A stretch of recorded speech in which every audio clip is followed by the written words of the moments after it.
Iran যুদ্ধে সরাসরি অংশগ্রহণ না করা এবং হরমুজ প্রণালীর নিরাপত্তা নিশ্চিতে সেনা মোতায়েনে অস্বীকৃতি জানানোয় ন্যাটোর সদস্য দেশগুলোর ওপর ক্ষেপেছেন মার্কিন প্রেসিডেন্ট ডোনাল্ড ট্রাম্প। ন্যাটো মিত্রদের কাপুরুষ অভিহিত করে তিনি বলেছেন, যুক্তরাষ্ট্রের সহায়তা ছাড়া ন্যাটো কাগুজে বাঘ ছাড়া আর কিছুই নয়।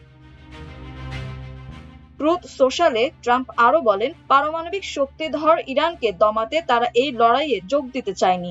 ইউরোপের চেক প্রজাতন্ত্রে ইসরায়েলি অস্ত্র উৎপাদনকারী জায়ান্ট কোম্পানি এলবিট সিস্টেমসের সংশ্লিষ্ট একটি কারখানায় অগ্নিসংযোগের ঘটনা ঘটেছে।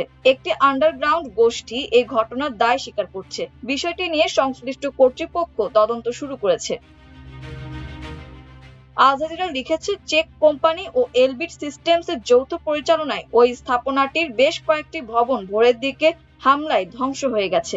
এলবিট সিস্টেমস ইসরায়েলি সামরিক বাহিনীর স্থল ও আকাশপথের অস্ত্রের প্রধান সরবরাহকারী। তাদের উৎপাদিত অস্ত্র গাজা ও ইরানে চলমান যুদ্ধে ব্যবহার করা হচ্ছে।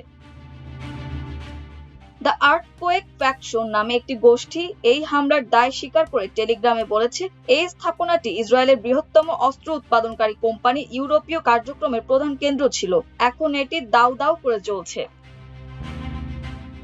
গোষ্ঠীটি আরো বলেছে, আমরা ঘোরতর বিপদের পরিস্থিতির মধ্যে আছি, যেখানে অশুভ দুর্গন্ধ বের হচ্ছে।